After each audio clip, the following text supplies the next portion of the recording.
Assalamualaikum warahmatullahi wabarakatuh. Bagaimana kabar anak soleh-soleha kelas 5 SD Mumtaz semuanya? Bu Guru berharap dan berdoa agar kalian semua senantiasa dalam keadaan sehat walafiat ya.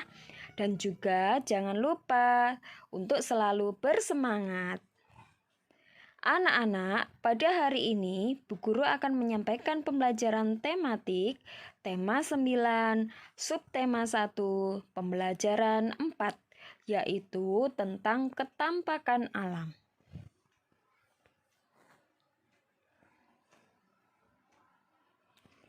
Sebelum kita mulai, marilah kita awali pembelajaran hari ini dengan membaca doa terlebih dahulu ya, agar kita semua senantiasa diberikan kesehatan dan juga kemudahan untuk memahami materi pembelajaran yang akan Bu Guru sampaikan pada pagi hari ini.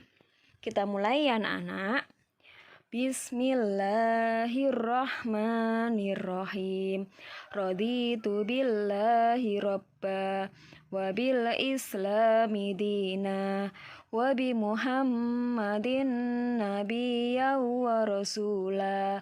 Rabbi zidni ilma warzuqni fahma waj'alni min ibadikas solihin.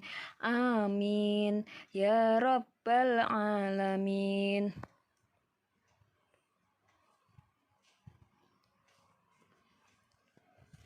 Anak-anak, tujuan pembelajaran kita hari ini adalah yang pertama, peserta didik mampu menganalisis ciri-ciri kenampakan alam wilayah daratan dan perairan. Yang kedua, peserta didik mampu membandingkan isi iklan. Dan yang ketiga, peserta didik mampu memahami manfaat hidup rukun.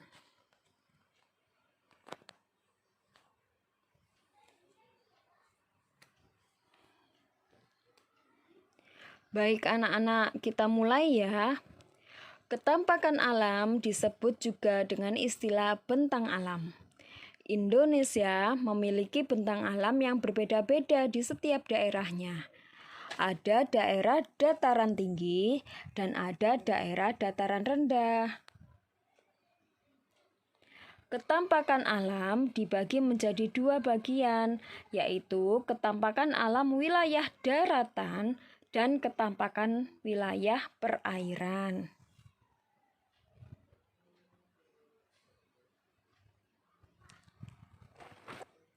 Anak-anak, berikut ini contoh ketampakan alam wilayah daratan dan ketampakan alam wilayah perairan beserta ciri-cirinya.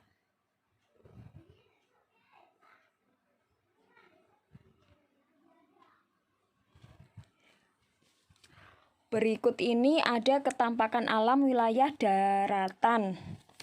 Contohnya, ada gunung, pegunungan, dataran tinggi, dataran rendah, dan tanjung. Ciri-ciri gunung yaitu merupakan bukit yang sangat besar dan tingginya lebih dari 600 meter di atas permukaan laut.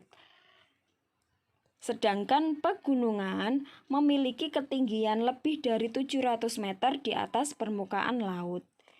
Kemudian, dataran tinggi terletak pada ketinggian antara 300 sampai 600 meter di atas permukaan laut. Sedangkan dataran rendah memiliki ketinggian kurang dari 200 meter di atas permukaan laut. Dan tanjung yaitu tanah yang menjorok ke laut. Selain ketampakan alam wilayah daratan, ada juga ketampakan alam wilayah perairan. Di antaranya ada sungai, danau, laut, rawa, dan selat. Ciri-ciri sungai adalah aliran air besar yang melewati daratan dari hulu ke hilir. Sedangkan danau, genangan air yang sangat luas yang dikelilingi daratan. Laut yaitu kumpulan air asin dalam jumlah banyak dan luas. Rawa, tanah rendah yang digenangi air. dan selat laut sempit yang terletak di antara dua pulau atau daratan.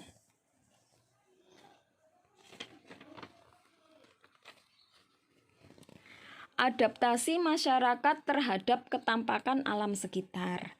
Permukaan bumi itu tidak rata, ada yang tinggi dan ada yang rendah. Ketampakan alam adalah bentuk muka bumi yang terjadi secara alamiah. Ketampakan alam terdiri atas dua bagian pokok, yaitu berupa daratan dan berupa perairan. Daratan adalah tempat kita berpijak. Bentuk ketampakan alam berupa daratan itu bermacam-macam. Contohnya ada gunung, pegunungan, dataran tinggi, dataran rendah, tanjung, pantai, dan delta. Sedangkan perairan merupakan bagian dari permukaan bumi yang tergenang air. Bentuk ketampakan alam perairan itu contohnya sungai, danau, dan laut. Manusia melakukan adaptasi yang berbeda-beda. Manusia hidup beradaptasi sesuai dengan alam dan ketampakan alam di lingkungan tempat tinggal. Adaptasi yang dilakukan meliputi jenis mata pencaharian utama, makanan, bentuk tempat tinggal, pakaian yang dikenakan, peralatan rumah tangga, dan teknologi. Kita dapat melihat hasil adaptasi masyarakat suatu daerah. Makanan dan barang-barang atau benda khas dari daerah pegunungan berbeda dengan daerah pantai dan dataran rendah.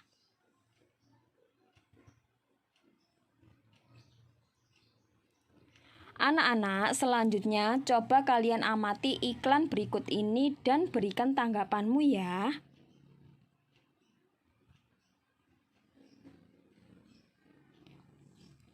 Nah, ini dia iklannya. Coba kalian perhatikan baik-baik keterangan dari iklan-iklan tersebut. Iklan pertama, anak-anak, pada iklan pertama ini menawarkan produk air isi ulang bermerek Anis. Air isi ulang tersebut diproses melalui 3 tahap makrofiltrasi, 6 tahap proses mikrofiltrasi, serta sterilisasi ultraviolet dan ozonisasi. Air tersebut bersih dan higienis. Sedangkan pada iklan yang kedua, yaitu iklan AirQ. Iklan ini menawarkan jasa penjernihan air. Penjernihan air kotor atau payau atau asin menjadi air bersih dan dapat menjadi air minum. AirQ melayani penjernihan air untuk pabrik, industri, kantor, hotel, spa, laundry, restoran, kafe, warkop, dan rumah sakit. Nah, anak-anak, itulah penjelasan yang terdapat pada iklan tersebut.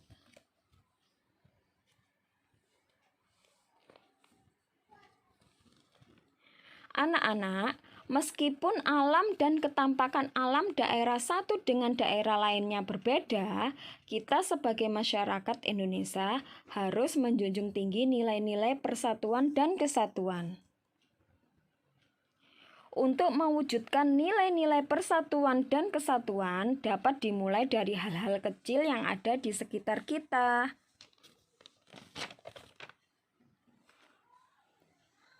Nah, perhatikan gambar berikut.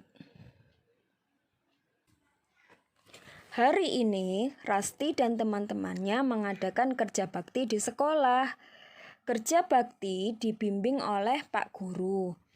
Rasti dan teman-temannya bergotong royong membersihkan lingkungan sekolah. Ada yang menyapu, membuang sampah, mencabut rumput, dan menyirami tanaman. Lingkungan yang bersih membuat kegiatan belajar menjadi nyaman.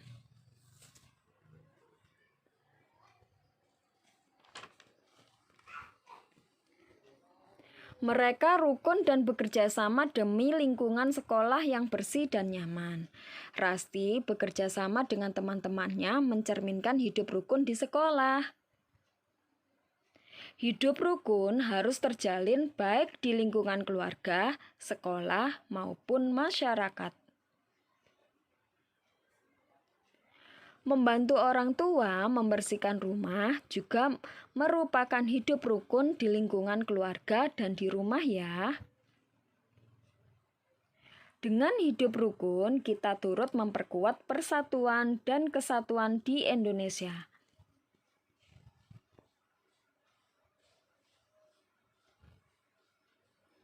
Nah, berikut ini manfaat hidup rukun.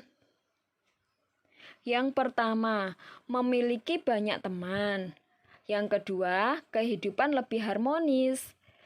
Mempererat tali persaudaraan. Yang keempat, terciptanya persatuan dan kesatuan. Yang kelima, saling menghargai perbedaan. Yang keenam, tolong-menolong antar sesama. Ketujuh, terhindar dari perselisihan, sehingga menghasilkan komunikasi yang baik. Kesembilan, keadaan aman dan nyaman, dan menciptakan kemakmuran. Nah, itulah manfaat dari hidup rukun ya anak-anak. Oleh karena itu, kalian harus senantiasa menjaga kerukunan.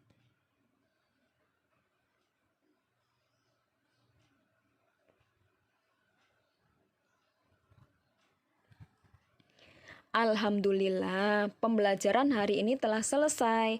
Terima kasih telah memperhatikan pembelajaran dari Bu Guru. Tetap semangat belajar dan jangan lupa sholat 5 waktu ya anak-anak, serta sholat duhanya. Tetap jaga kesehatan dan laksanakan 4M.